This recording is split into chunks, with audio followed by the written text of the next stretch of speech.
Pero como Benjamin Netanyahu no ha conseguido derrotar a Hamas ni eliminarlo, ese era su objetivo, ni derrotar y eliminar a Hezbollah, ni imponer un cambio de régimen en Irán. Y eso es lo que él mismo dijo en los tres casos. Ahora está atrapado y necesita una victoria. ¿De dónde puede venir esa victoria? De Donald Trump. Pero hay algo más sutil que lo que Donald Trump dijo en apariencia. En el fondo, lo que está haciendo Donald Trump es chantajear a sus propios aliados. A que guerra constante entre su comexlive de Sabetuniansmu. At the beginning of the decline of the US empire. Welcome everybody. I'm Lena Petrova with a new episode. Bienvenidos a todos. Soy Lena Petrova y os doy la bienvenida a un nuevo episodio de Asuntos Mundiales en Contexto. Hoy me alegra muchísimo volver a tener con nosotros a Elijah Magnier. Elijah es analista político y un veterano corresponsal de guerra, con más de 35 años de experiencia cubriendo Oriente Medio y el norte de África. Tengo que decir que Elijah ha sido siempre mi fuente de referencia sobre Oriente Medio. Se especializa en reportajes en tiempo real sobre política, planificación estratégica y militar y terrorismo. Su profundo conocimiento de Irán, Irak, Líbano, Libia, Sudán y Siria hace que sus análisis sean de lectura obligada. Así que no dejéis de seguir su trabajo, tanto en su página web como en su cuenta de X o Twitter. Os dejaré ambos enlaces en la descripción. Elijah, bienvenido de nuevo al programa. Me alegra muchísimo volver a verte. Lena, gracias por invitarme. Es un placer y gracias también por esta magnífica presentación. Por supuesto, es un placer tenerte aquí. Empecemos por el frágil estado del alto el fuego entre Estados Unidos e Irán. Parece que pende de un hilo, literalmente. De hecho, Estados Unidos rompió el alto el fuego el fin de semana pasado al llevar a cabo ataques contra el puerto iraní de Bandar Abbas y otros puntos del país. La administración Trump afirmó, por supuesto, que el ataque inicial de Estados Unidos tenía como objetivo preservar el alto el fuego. Y eso, la verdad, y me recordó a George Orwell. Incluso Orwell se habría sorprendido al oír algo así. Pero en las últimas 24 horas ha habido nuevos ataques sobre Irán. Irán, por su parte, también ha respondido. Y sabemos que la Guardia Revolucionaria derribó un dron estadounidense MQ-9 en su espacio aéreo durante ese mismo periodo. ¿Podrías contarnos cuál es tu visión sobre la situación actual del alto el fuego entre Estados Unidos e Irán? Y si esta guerra está convirtiéndose en realidad en un conflicto de baja intensidad.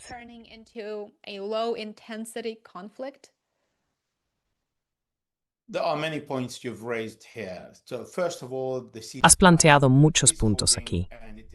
Así que, para empezar, el alto el fuego se mantiene, aunque en realidad no se mantiene del todo, en el sentido estricto del término.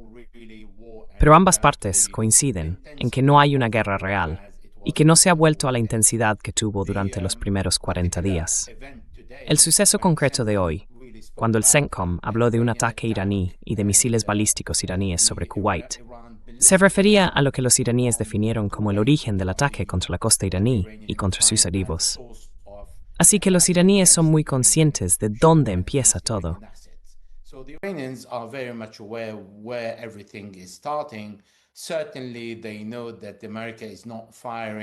Desde luego, ellos saben que Estados Unidos no está lanzando misiles, drones ni artillería desde su propio territorio, sino desde Oriente Medio y sus bases.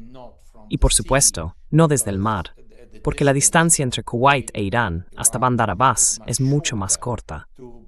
De hecho, es la distancia más corta entre todos los países del Golfo y Bandar Abbas. Por eso los iraníes están muy en alerta y quieren mantener ese intercambio de golpes.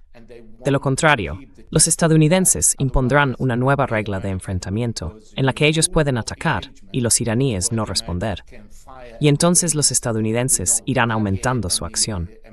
Y eso es exactamente el estilo israelí en el Líbano y en otros lugares. Si un bando es atacado y no responde de inmediato con la misma fuerza, el otro interpreta que eso es una muestra de debilidad.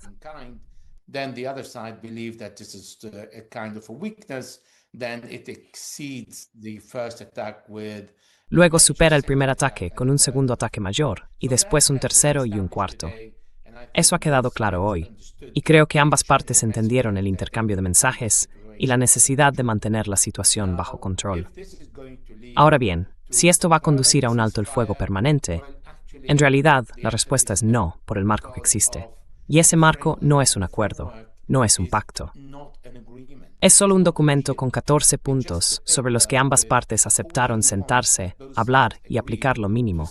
Eso significa el primer punto, en el que se impone a Israel en el Líbano el alto el fuego y el fin de la guerra. Y en eso, los iraníes no están dispuestos a ceder, mientras que los israelíes lo rechazan por completo.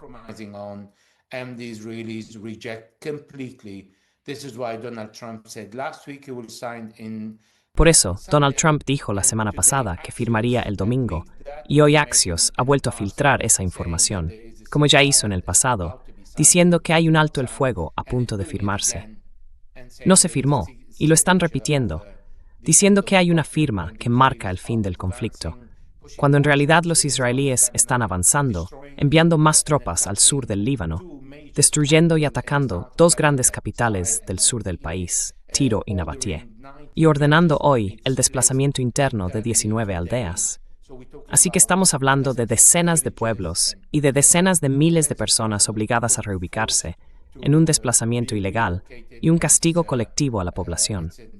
Ahora bien, Donald Trump no puede enfrentarse a Benjamin Netanyahu en este asunto. Donald Trump cannot face Benjamin Netanyahu on this point, and his minister Itamar Ben-Gvir said. Y su ministro Itamar Ben-Gvir dijo que Israel no aceptará un acuerdo así, lo que significa que Donald Trump no lo firmará.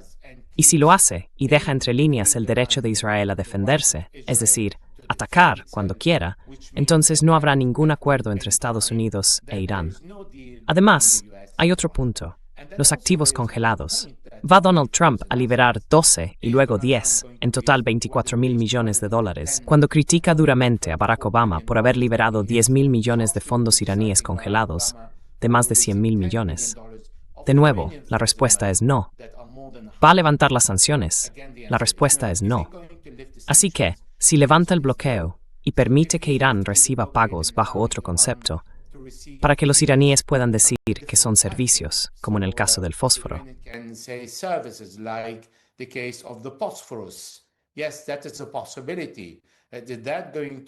Sí, eso es una posibilidad. ¿Va a aceptar eso Donald Trump?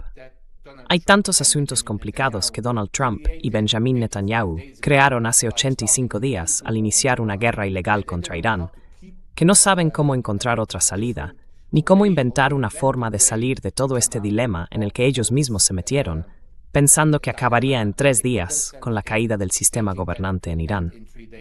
Y no fue así. Así que, en realidad, están atrapados en un círculo vicioso. No saben cómo salir. No saben cómo dañar a Irán lo suficiente como para lograr su objetivo. No reconocen que han fracasado en todos sus propósitos y quieren mantener un estado de ni guerra ni paz. En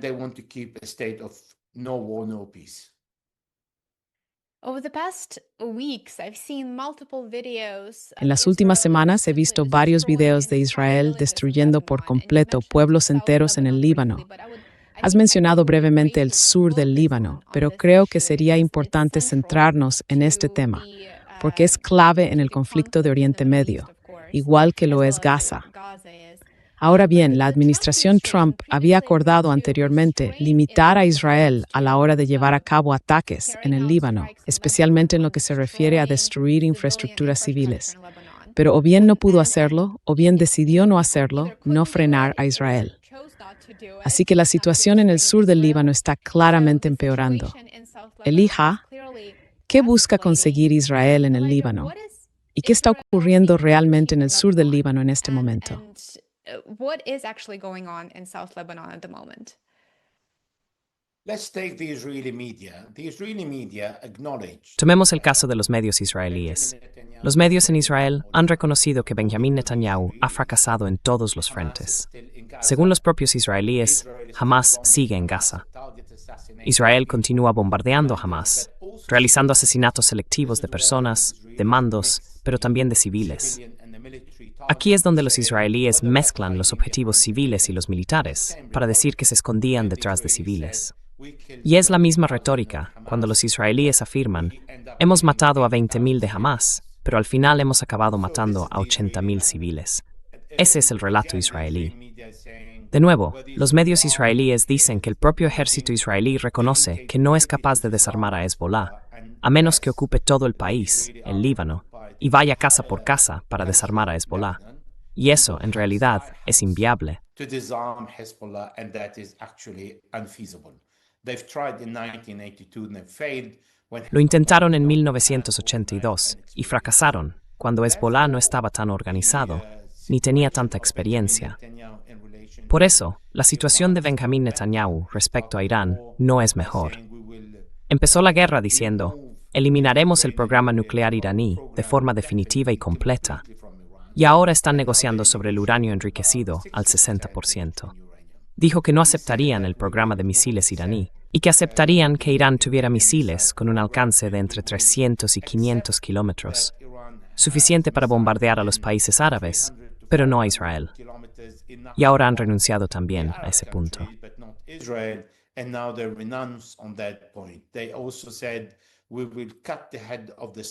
También dijeron, cortaremos la cabeza del Estado. Se refieren a Irán, a que no suministre armas ni financia a Hezbollah. Y eso también fracasó. Así que los israelíes le están diciendo a su gente que en realidad el problema está en un liderazgo que no está capacitado para gobernar. Y ese liderazgo se enfrenta a unas elecciones del Knesset en septiembre, donde se elegirá un nuevo primer ministro después del Knesset.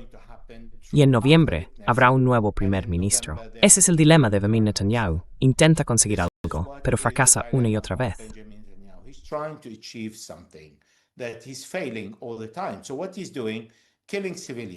Entonces, lo que está haciendo, matar a civiles. ¿Por qué lo hace? La respuesta es sencilla.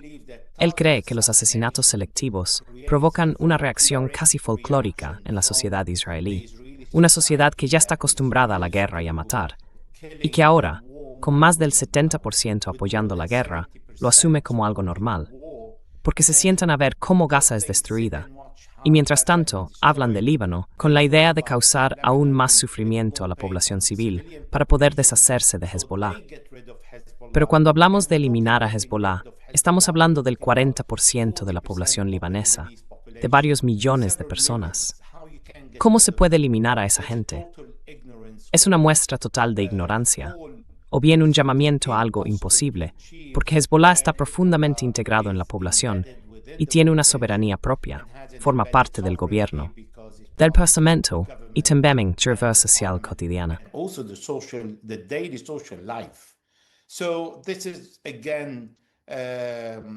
Así que, esto una vez más es imposible de conseguir.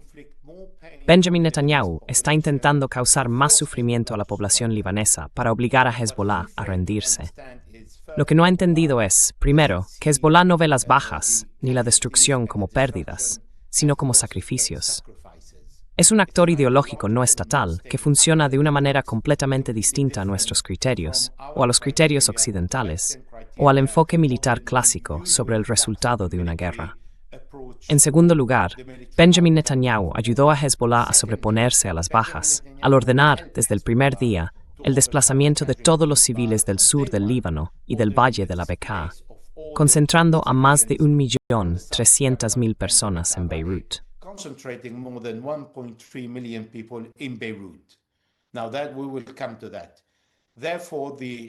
Ahora, llegaremos a eso. Por tanto, Hezbollah ahora puede luchar sin preocuparse por las bajas civiles entre su propia gente. Sin embargo, Hezbollah está manteniendo una lucha disciplinada contra el ejército israelí, que, como sabemos por lo que ocurre en Gaza, es el ejército más inmoral del mundo, matando a civiles libaneses, pero no a miembros de Hezbollah. Si escuchamos lo que dice Israel, hasta ahora han matado a 2 o 3 comandantes. Por supuesto, también han matado a varios combatientes, pero no estamos hablando de 3.200. Según Hezbollah, y según ha anunciado el Ministerio de Sanidad libanés, más del 95% de las víctimas son civiles, con más de 10.000 heridos civiles.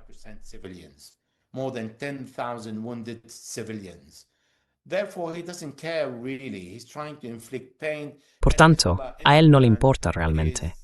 lo que busca es causar dolor, y Hezbollah, por su parte, no asume la tarea de derrotar a Israel. Reconoce que Israel es un enemigo poderoso.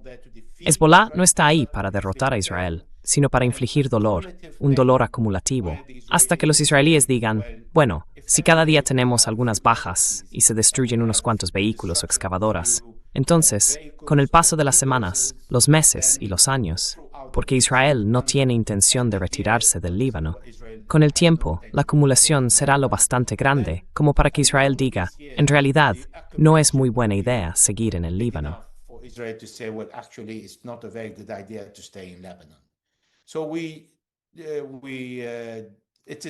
Así que es como una pelea entre un elefante y un pequeño insecto, que no deja de molestarlo día y noche, para que ese elefante no pueda dormir y no se sienta cómodo donde está. Pero sigue siendo del tamaño de un elefante. Ese es Israel. Y el insecto diminuto, ese es Hezbollah. Aún así es capaz de incomodar al todopoderoso aparato militar israelí y hacerle la vida imposible, según el artículo 51 de la Carta de las Naciones Unidas, que reconoce a los libaneses el derecho a defenderse de una fuerza de ocupación.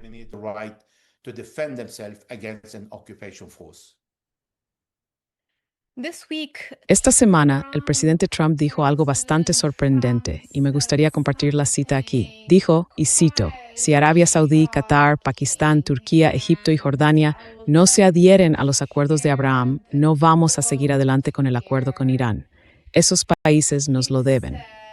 Fin de la cita. If Saudi Arabia, Qatar, Pakistan, Turkey, Egypt, and Jordan do not sign on to the Abraham Accords, we're not going to move forward with the Iran deal. Those countries owe it to us. End of quote. What precisely do these countries... ¿Qué le deben exactamente esos países a Israel en este caso? Porque eso está sirviendo a los intereses de Israel, no a los de Estados Unidos. Y Trump básicamente está diciendo que Israel determina el rumbo de la guerra entre Estados Unidos e Irán. ¿No es así? Isn't that right?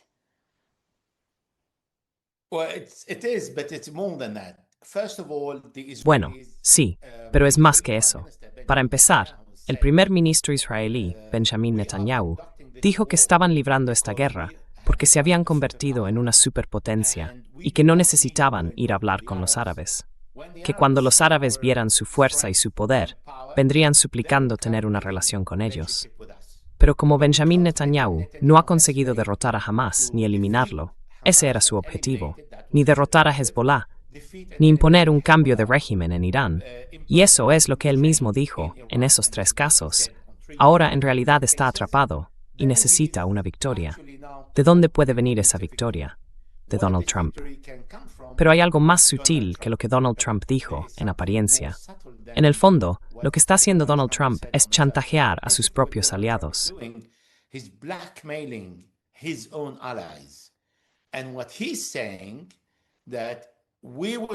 Y lo que él está diciendo es que no aceptaremos un alto el fuego con Irán si no normalizáis las relaciones. Significa que atacaremos a Irán desde vuestros países, así que Irán tomará represalias contra nosotros en vuestros territorios. En consecuencia, vosotros sufriréis los daños, porque estaremos atacando a Irán a menos que hagáis lo que decimos. Esa es, por tanto, una excusa perfecta, la mayor razón de todas para que los países árabes comprendan lo perjudicial que es tener una base estadounidense en su territorio. Esto es lo que Donald Trump está ofreciendo a los árabes. En realidad, les está diciendo a los países del Golfo que ser nuestros amigos es letal. Y volvemos a Henry Kissinger, que dijo que ser enemigo de Estados Unidos es malo, pero ser su amigo es realmente letal.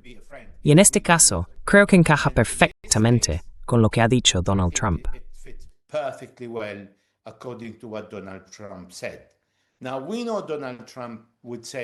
Sabemos que Donald Trump puede decir cualquier cosa y cambiar de opinión varias veces al día, o incluso en una misma frase. Pero dicho esto, creo que volverá a pensarlo. No él solo, sino que la gente que le rodea le explicará lo que eso significa. Ahora bien, vemos la gravedad de lo que dijo cuando escuchamos a personas como Lindsey Graham decir exactamente lo mismo e invitar a los saudíes a cerrar un acuerdo y unirse a los acuerdos de Abraham con Israel. Arabia Saudí dijo que necesitaba un Estado palestino, y que entonces no habría problema en normalizar relaciones. Pero Benjamín Netanyahu respondió: un Estado palestino solo por encima de mi cadáver. Así que creo que Donald Trump en realidad está ayudando a Irán a reforzar su mensaje, diciéndoles a los árabes que deben dejar de depender de los estadounidenses, porque son ellos la fuente del peligro para su seguridad nacional.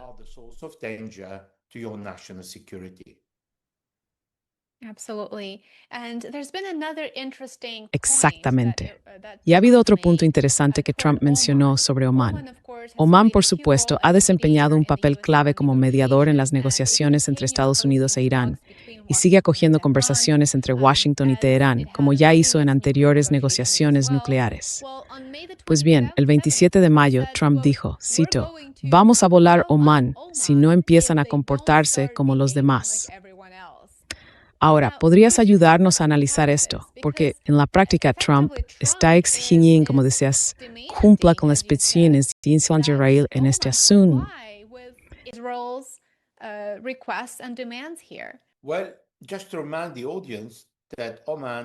Bueno, solo para recordar al público que Omán recibió a Benjamín Netanyahu y a su esposa en el país. No tienen ningún problema con los israelíes. Sin embargo, que Donald Trump amenace a Omán, un país que, como has mencionado, es muy amigo de Estados Unidos, extremadamente cercano al Reino Unido, que siempre ha colaborado con Occidente, con los países del Golfo y con Irán, desempeñando un papel de mediación entre ellos, y que era considerado muy fiable por los estadounidenses, antes de Donald Trump, por supuesto, y también por Irán y los demás países del Golfo.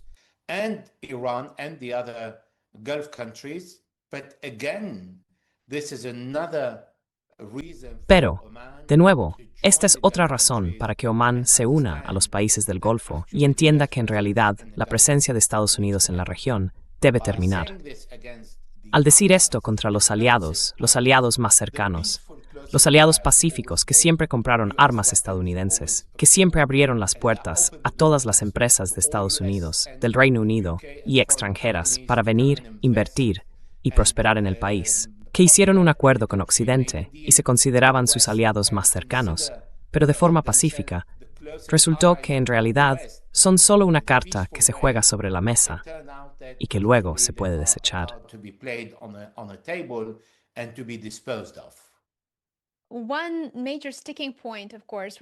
Uno de los principales puntos de fricción, por supuesto, sigue siendo el programa nuclear de Irán, y parece que Washington continúa exigiendo fuertes restricciones al enriquecimiento de uranio y a las capacidades de misiles, mientras que Irán insiste en que sus derechos nucleares civiles no son negociables, y no lo son. No deberían serlo. ¿Cuál es su opinión sobre que Estados Unidos exija la destrucción de lo que Trump llama polvo nuclear y la posible transferencia del uranio enriquecido a China o a Rusia? ¿Cree que Irán podría considerar algo así o eso también está completamente descartado?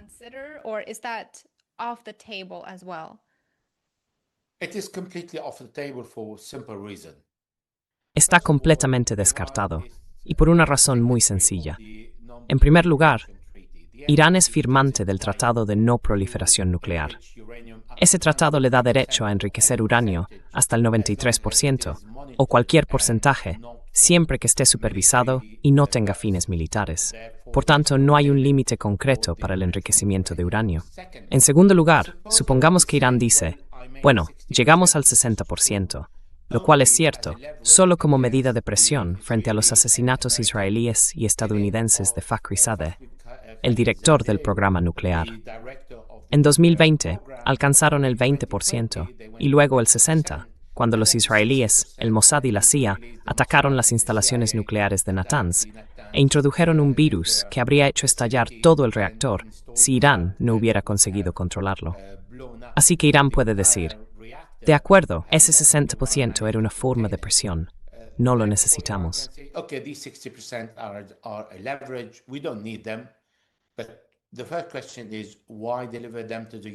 Pero la primera pregunta es, ¿por qué entregárselo a Estados Unidos? Y la segunda, si lo entregan a Estados Unidos o a cualquier otro país, ¿quién garantiza que Estados Unidos cumplirá el acuerdo y no lo revocará, como hizo Donald Trump en 2018? Él fue quien destruyó el Sheikh de Seoua y luego dijo que Barack Obama no entendía nada. Ese acuerdo quedó fuera de la mesa. Para él, no hay rendición de cuentas. Puede hacer lo que quiera. No hay un solo líder en el mundo que pueda garantizar el comportamiento de Estados Unidos, ni ofrecerse a sí mismo, ni a China, ni a Rusia como garante de Estados Unidos. Lo que sí pueden hacer es decir, mantendremos tu uranio al 60% y te lo devolveremos si Estados Unidos viola el acuerdo. Por eso Estados Unidos se niega a que ese 60% esté en otro lugar, porque su mala intención ya está ahí. De lo contrario, no deberían preocuparse. Desde Brainteen, están allí en Irán para supervisar todo. In Iran to monitor everything. I give you a very small example. Te voy a poner un ejemplo muy sencillo. Cuando Donald Trump dijo que en las instalaciones nucleares todos los que trabajan allí tienen nombres como Mohammed o Ali, la mitad unos y la otra mitad los otros, lo que quería decir era que el OIEA tenía todo el control por Internet, conexión por satélite con todas las instalaciones nucleares, vigilando todo lo que ocurría allí. Ahora, Donald Trump nos dice que el OIEA está pasando esas grabaciones al gobierno de Estados Unidos y, por supuesto, a otros. Y eso no debería ocurrir.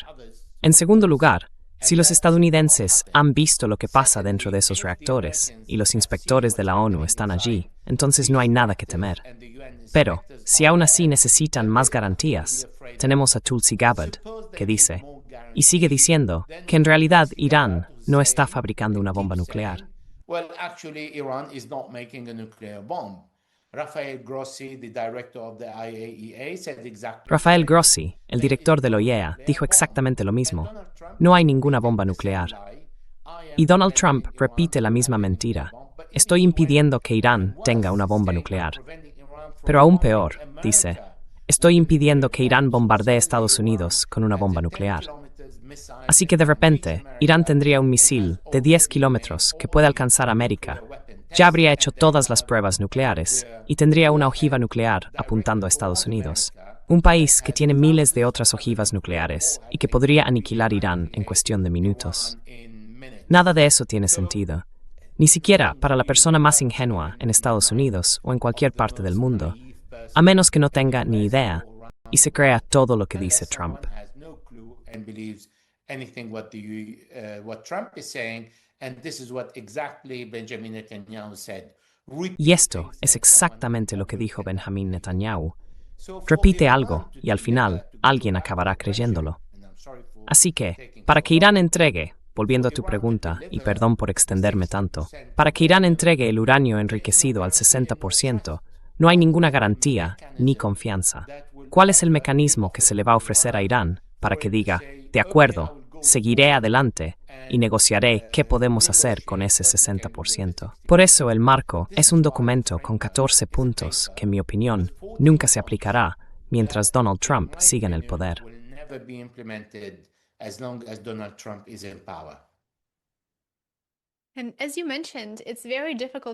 Y como mencionabas, es muy difícil imaginar que Irán encuentre un punto lo bastante bueno como para llegar a un acuerdo, simplemente porque no hay confianza. Y como decías, Irán tiene muy pocos motivos para confiar en la administración Trump. Todo se remonta al primer mandato de Trump, cuando retiró unilateralmente a Estados Unidos del acuerdo nuclear con Irán, el JCPOA.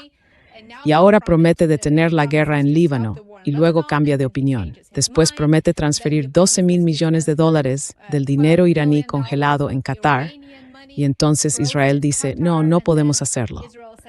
Y Trump también cambia de opinión. Así que, ¿cómo puede Irán siquiera negociar con la administración Trump en estas condiciones? ¿Cuál crees que es el terreno común que se está utilizando para mantener las negociaciones y al menos tener el memorando de entendimiento en marcha?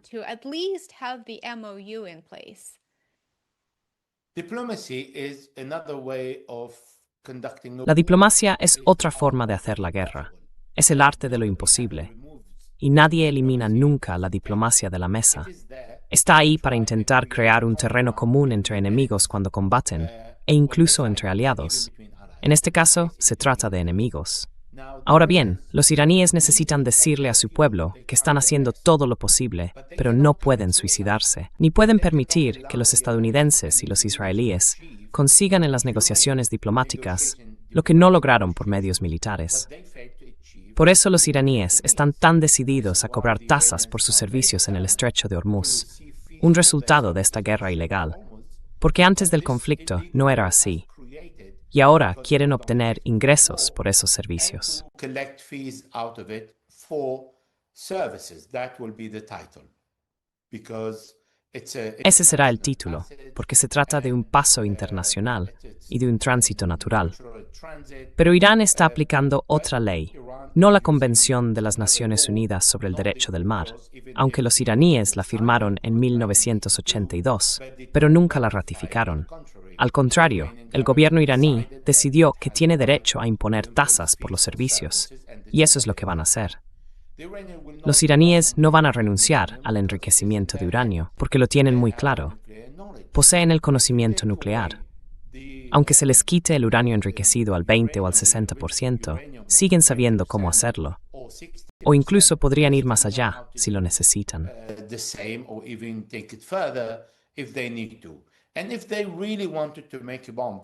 Y si de verdad hubieran querido fabricar una bomba, tuvieron todo el tiempo del mundo entre junio de 2025 y febrero de 2026, cuando estaban seguros de que los estadounidenses y los israelíes empezarían otra guerra contra Irán. Solo se prepararon para una defensa clásica y también se prepararon por si había que cerrar el estrecho de Hormuz y el de Bab el-Mandeb, en caso de que las cosas se pusieran peor. Pero no necesitaban usar Bab el-Mandeb para provocar una crisis económica global. De hecho, ahora tenemos una crisis económica mundial, pero a una escala menor de lo que habría sido con el cierre de Bab el-Mandeb. Así que no hay confianza, pero tampoco pueden renunciar a la diplomacia. Very true.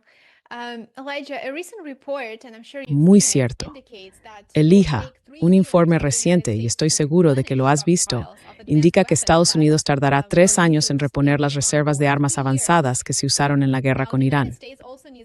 3 años. Ahora bien, Estados Unidos también necesita materias primas críticas de China para fabricar esas armas. Trump parece no estar en condiciones de continuar la guerra ni de reiniciarla. Puede que esté pensando en realizar ataques a corto plazo, quizá, pero incluso eso parece encajar con la estrategia de Irán, porque ya ha establecido una capacidad de disuasión durante la primera fase del conflicto. Y ahora, muchos sostienen que al permitir que Estados Unidos transforme este conflicto en una especie de guerra de baja intensidad, donde ambos bandos intercambian fuego, derriban drones y cosas así, en realidad eso beneficia a Estados Unidos, no beneficia a Irán. ¿Cuál es tu opinión sobre esta situación actual, en la que no hay acuerdo, no hay guerra, pero tampoco hay paz, ni una escalada clara? ¿Y a quién crees que favorece?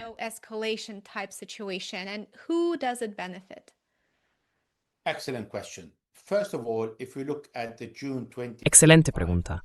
Primero que nada, si miramos junio de 2025, Irán fue tomado por sorpresa. Más de 40 líderes murieron en los primeros minutos, y a Irán le llevó 18 horas responder. En febrero de 2026, después de la primera ola de asesinatos, 10 minutos más tarde, Irán respondió y bombardeó 9 países al mismo tiempo, incluso aunque los israelíes y los estadounidenses lograron matar al líder supremo y a todos los dirigentes que estaban reunidos con él ese mismo día. Así que vemos una organización en la que cada provincia, cada lugar, cada unidad de misiles sabía exactamente qué hacer sin necesidad de comunicarse con el centro de mando y control. Eso significa que Irán creó decenas de centros de mando y control, cada uno con una tarea específica que debía ejecutar de inmediato tras el primer ataque. En otras palabras, Irán se preparó entre junio de 2025 y febrero de 2026 y acumuló mucha experiencia para prepararse para una guerra.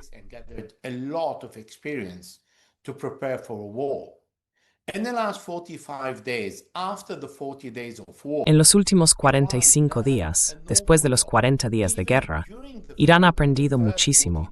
Incluso durante esos primeros 40 días de guerra, vimos cómo Irán cambiaba su misil balístico habitual, el que solía lanzar contra Israel, por un misil balístico con bombas de racimo. Lo hicieron porque entendieron, los iraníes entendieron, que si ese misil era interceptado sobre Israel, caería una lluvia de decenas de pequeñas bombas que explotaría en territorio israelí. Y si no era interceptado, el daño sería devastador. Así que, en ambos casos, los iraníes utilizan el mismo tipo de misil durante la guerra y los ataques. The same missile during the war under fire. Can you imagine how much Iran has learned during the ¿Te imaginas todo lo que Irán ha aprendido en los últimos 45 días y lo que los iraníes han estado haciendo para prepararse para otra guerra? Porque te lo digo, yo no soy más listo que los iraníes. Ellos saben perfectamente que no hay un final para la guerra con Israel ni con Donald Trump. Trump todavía tiene 2 años y medio por delante y no es alguien a quien le guste ser humillado. Según el New York Times, el primer artículo que salió después de los 40 días decía que Irán había hecho jaque mate a Estados Unidos. Y el canciller alemán Merz dijo que Irán había humillado a Estados Unidos. said Iran had humiliated the United States. And this is when Donald Trump went all furious. Y fue entonces cuando Donald Trump se enfureció y empezó a insultar a la canciller alemana por lo que había dicho. Puedes estar seguro de que, primero, una guerra no beneficia a nadie, ni a Irán, ni a Estados Unidos, ni a Israel. Segundo, el daño que ha sufrido Estados Unidos es enorme. El ministro de Defensa, o secretario de Guerra, dijo que habían gastado $29,000 millones en municiones, pero no habló de los 50 o 60 mil millones de todas las bases destruidas por los iraníes en Oriente Medio. Tampoco mencionó los más de $100,000 millones de pérdidas económicas por el aumento del precio de la gasolina y de todos los demás productos que los estadounidenses están pagando.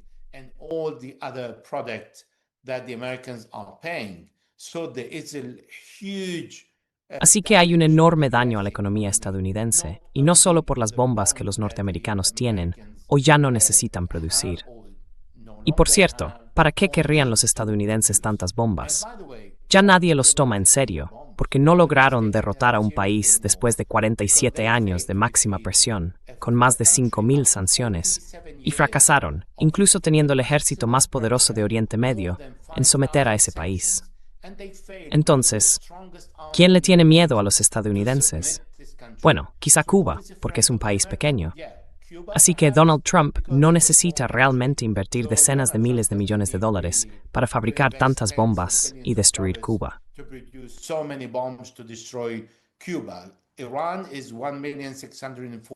Irán tiene 1.640.000 kilómetros cuadrados, 48.000 kilómetros cuadrados.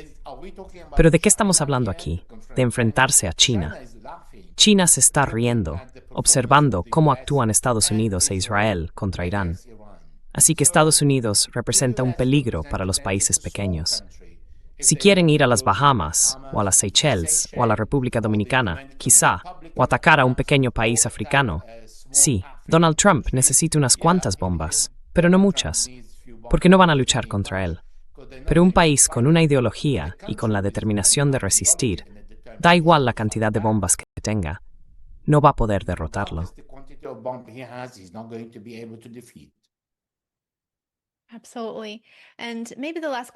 Por supuesto. Y quizá la última pregunta de hoy. ¿Cómo transforma esta guerra, en su estado actual, la arquitectura de seguridad entre los países del Golfo? Porque parece que estamos ante un punto de inflexión para el mundo, y desde luego para Oriente Medio. ¿Van a mantener Estados Unidos e Israel su derecho a bombardear a voluntad a los estados no alineados? ¿O veremos más unidad, quizá al menos una cierta forma de alineamiento entre los países árabes y musulmanes para protegerse y evitar otra intervención estadounidense?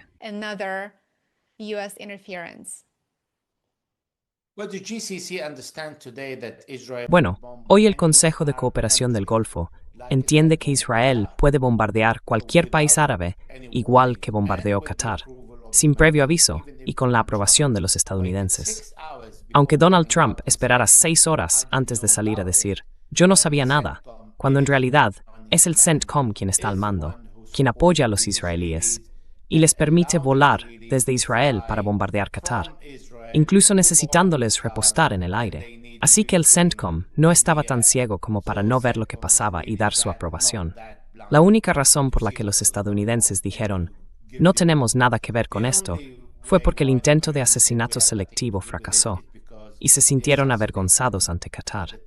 No demasiado, porque en realidad a Donald Trump no le importa mucho. Very much, because actually Donald Trump doesn't care really. But the GCC today, they understand the need to. Pero hoy, los países del Golfo entienden que necesitan llegar a un acuerdo con Irán y también con Pakistán y con Turquía, aunque menos con Estados Unidos. Eso no significa que no quieran a Estados Unidos. Al contrario, siempre temen que desde allí se promueva una revolución de colores contra sus regímenes. Ahora bien, el fracaso de israelíes y estadounidenses en derrotar a Irán dejará huella en la gente del Golfo. Comprenderán que en realidad la alianza con los estadounidenses no es sagrada, ni tampoco tan ventajosa, y que pueden sobrevivir sin ella.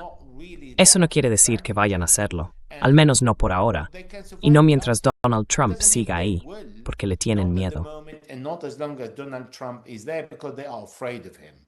It's unpredictable, narcissistic, and they don't know. Es impredecible, narcisista, y no saben cómo puede hacerles daño. Exactamente como dijo hoy y ayer sobre Omán y el Consejo de Cooperación del Golfo, amenazándoles con que Irán los bombardearía si no se unían a los acuerdos de Abraham. Y antes de eso, nadie olvida cómo Donald Trump dijo que ahora el príncipe Mohammed bin Salman, el príncipe heredero, tendría que besarle el culo. Eso fue lo que dijo. Así demuestra la falta de respeto que tiene hacia los árabes. Y los árabes lo entienden perfectamente. Si eso lo dijera alguien capaz de defenderlos, sería una cosa. Pero viniendo de alguien que ha visto cómo destruían todas sus bases, que no fue capaz de defenderse, ni de defender a los países que los acogen, es otra historia. Y creo que todo Oriente Medio va a empezar a reorganizarse. Y pienso que esta guerra contra Irán marca el inicio del declive del imperio estadounidense. Desde 1945 hasta 2026, este es el primer comienzo. Of the US empire. From 1945 until 2026, this is the first beginning. Elijah, thank you so much for joining. Elijah, muchísimas gracias por acompañarnos y por esta conversación tan interesante. Espero que vuelvas pronto para un nuevo episodio. De verdad, te recomiendo muchísimo seguir a Elijah en X y también visitar su página, hazte suscriptor. Dejaré el enlace en la descripción de abajo. Elijah, muchas gracias por estar hoy con nosotros. Thank you so much for being here today. Un placer. Gracias, Milena.